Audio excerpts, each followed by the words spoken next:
நம்ம வீடே ரொம்ப அமைதியா இருக்கு. எப்பவும் பாட்டு கேட்டு தான் ஏதாவது பண்ணிட்டு இருப்பேன். இன்னைக்கு என்ன ஒன்றும் கேட்காம சமையலை ஸ்டார்ட் பண்ணிட்டேன். கரெக்டு. நான் எப்பயுமே சொல்லுவேன்ல, ஏதாவது வேலை செய்யும் போது பின்னாடி ஏதாவது போட்டு விட்டுறணும். அப்போ தான் வந்து மைண்டில் எதுவும் ஓடாது. நம்ம வாட்டில் அந்த பாட்டோ இல்லை ஏதோ யார் பேசுறதையாவது கேட்டு முக்கியமாக நான் அந்த சிரிக்கிற மாதிரி எதையாவது வச்சிருவேன்.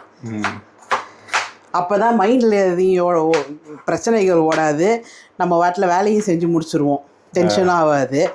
இப்போ நீ சொன்ன தான் எனக்கே ஞாபகம் வருது. ஒழுங்காக எதையாவது போட்டு விட்டு வேலை பார்த்துட்டு இருக்கலாம். நம்ம தேவையில்லாததெல்லாம் மைண்டில் ஓடிட்டு இருக்குது. அப்படி என்னமா ஓடுதுவோம் மைண்டில்? சொல்லு பாப்போம். என்ன தெரியுமா ஓடுது? அதாவது இந்த சம்மர் ஆரம்பிச்சது எல்லாருக்கும் ஏகப்பட்ட பிரச்சனை. சின்ன பிள்ளைங்களுக்கு 4 செவத்துல இருந்து வெளில கூட்டு போகடா, என்ன தயவு செஞ்சு இதையே காமிச்சிட்டு இருக்காதீங்கடா அப்படின்ற பிரச்சனை. ஒரு கொஞ்சம் வயசு பசங்களுக்கு என்ன வெளில கூட்டு போய் விளையாட வைங்கடா, பார்க்கில் இடமே இல்லை, விளையாடுறதுக்கு ஒரு இடங்க கொடுங்கடான்னு ஒரு பிரச்சனை. அதை விட ஒன்று கொஞ்சம் பெரிய பசங்களுக்கு ஒண்டர்லா மாதிரி எங்கேயாவது கூட்டு போங்கடா இந்த வெயில்லன்றது பிரச்சனை. அதுக்கப்புறம் 10th 12th படிக்கிற பசங்களுக்கு அடுத்து என்ன பண்ணுறது ஸ்டடீஸ் வைஸ்லன்ற பிரச்சனை. இவங்க எல்லாரையும் பார்த்துக்கிற அம்மாக்களுக்கு ஸ்கூல் போனால் என்ன சமைச்சு கொடுக்குறன்ற பிரச்சனை தான் இருக்கும். இப்போ வந்து இந்த வெயிலில் ஏடா என்ன இங்கே வா அங்கே வான்றீங்க, இது வேணும் அது வேணும்னு கேட்குறீங்கன்றது அம்மா அப்பாவோட பிரச்சனை. இவங்க பிரச்சனைலாம் இருக்கட்டும், உனக்கு என்ன பிரச்சனை? பெரிய பிரச்சனை, அதை சொல்லு. என் பிரச்சனை என்ன தெரியுமா? அதாவது நல்லா வாய்க்கு ருசியாக சாப்பிட்ணுன்னு சொல்லி ஏதாவது நான்வெஜ் எடுத்து மசாலாவை போட்டு காரசாரமாக சாப்பிட்றது. அதுக்கப்புறம் அதோட பின் விலைகள் பயங்கர பெருசாக இருக்குது.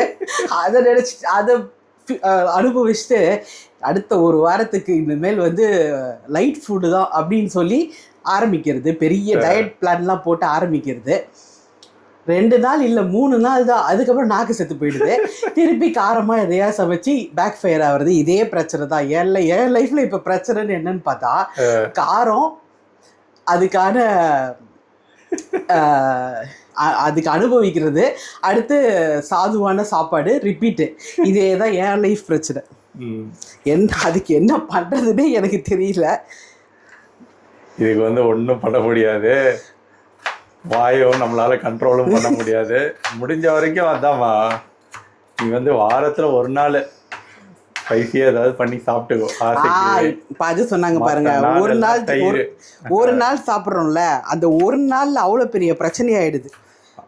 அதனால இப்போ நான் வாரத்தில் ஒரு நாள் கூட சாப்பிடாம இருக்க முடியாதுமா. அது இந்தியன்ஸ்லாம் அப்படியே பழகிட்டோம், புரியுதா? மசாலாவை ஏதாவது உள்ளே போனால் தான் சாப்பிட்ட மாதிரியே இருக்கும் ஒரு ஃபீலு. அந்த மாதிரி என் பிரச்சனைக்கு என்ன பண்ணுறதுன்றது யோசிச்சுக்கிட்டே இப்போ நான் வேலை பார்த்துட்டு இருக்கிறேன். என் பிரச்சனைக்கு ஏற்ற மாதிரி தான் இன்னைக்கு சமையல் என்னன்னு பார்த்தீங்கன்னா, எப்பயுமே கை கொடுக்கும் தயிர். அப்புறம் சரி தொட்டுக்கு எதுவும் வேணுமேன்னு சொல்லிட்டு கூட்டு பண்ணுறேன். காரமே இல்லாமல் புடலங்காவும் கேரட்டும் போட்டு கூட்டு. போதும் சிம்பிளாக ஏதாவது பண்ணு. நேற்று அடி வாங்கினதுனால இன்னைக்கு சிம்பிளாக பண்ணுறேன். நாளைக்கும் சிம்பிளாக பண்ணுவேன். நாளைக்கே கடுப்பாயிடும், நான் புலம்ப ஆரம்பிச்சிடும் அஜோ அப்படின்னு. அதான் ஒன்றும் புரியல. வாழ்க்கை எதை நோக்கி போகுதுன்னே தெரியலையா? ஆமாம், கொஞ்ச நாள் தான் சம்மர் முடிஞ்சிடும், அதுக்கப்புறம் நீ நல்லா சாப்பிட்லாம், டோன்ட் வரி. அது நினச்சிட்டு தான் இன்னும் 2 நாள் 3 நாள் நினச்சிட்டு தான் ஓடிட்டுருக்கிறேன். எங்கெங்கேயோ மழை பெய்யுதுன்றாங்க, ஆலங்காட்டி மழை பெய்யுது. ஆமாம், பெங்களூர்லாம் நல்ல மழையா. ஆமாம், பழனி படியெல்லாம் அப்படியே ஓடுது போல். தண்ணியில் கழுவி விட்டா எப்படி ஓடும் அந்த மாதிரி தண்ணி ஓடுது. இங்கே ஒரு சொட்டு மழை கூட பெய்ய மாட்டேங்குது. நம்ம ஊரில் அந்த அறிகுறி ஒன்றுமே தென்படலையேப்பா. ஐயோ, சூடு அநியாயமாக தான் இருக்குது. கத்திரி வேற வரப்போகுது. ஆமாம், எல்லோரும் என்ன நிலைமைக்கு ஆளாக போகிறோன்னு தெரில. கொஞ்சம் முடிஞ்ச அளவுக்கு ஃபுட்டில் குளிர்ச்சியாக பண்ணி சாப்பிடுங்க. வெளி ஃபுட்டெல்லாம் அவாய்ட் பண்ணுங்கள். நிறைய நியூஸில் நிறைய விஷயம் வேறு வருது. தர்பூசணி பழம் சாப்பிட்டு இறந்துட்டாங்களாம். பானிபூரி சாப்பிட்டவங்க இறந்துட்டாங்களாம். அது மாதிரி நிறைய நியூஸ் வருது. பிள்ளைங்களை நம்ம அதில் தான் பத்திரமா வச்சுக்கணும். வெளியில் கொஞ்சம் அவாய்ட் பண்ணி. வெயில் காலத்தில் பழம் நல்லா போவோம், தர்பீஸ் நல்லா சாப்பிடுவானுங்கன்னு இவனுங்க எதெல்லாம் மிக்ஸ் பண்ணி கொடுக்குறானுங்கன்னே தெரில தர்பீஸில். அதான் சீக்கிரம் பழுக்க வைக்கிறதுக்கு கண்ட கண்ட இதை கெமிக்கல்ஸை உள்ளே இன்ஜெக்ட் பண்ணி பார்க்க நல்லா பண்ணி வச்சிடுறானுங்க. அதை வாங்கி சாப்பிட்டா நம்ம நிலமை இப்படி தான். பார்த்து தான் இருக்கணும். எல்லாம் ஜாக்கிரதையாக இருங்க. ஹெல்த்தியாக சாப்பிடுங்க, உடம்பை குளிர்ச்சியாக வச்சுக்கோங்க. நெக்ஸ்ட் வீடியோவில் பார்க்கலாம்.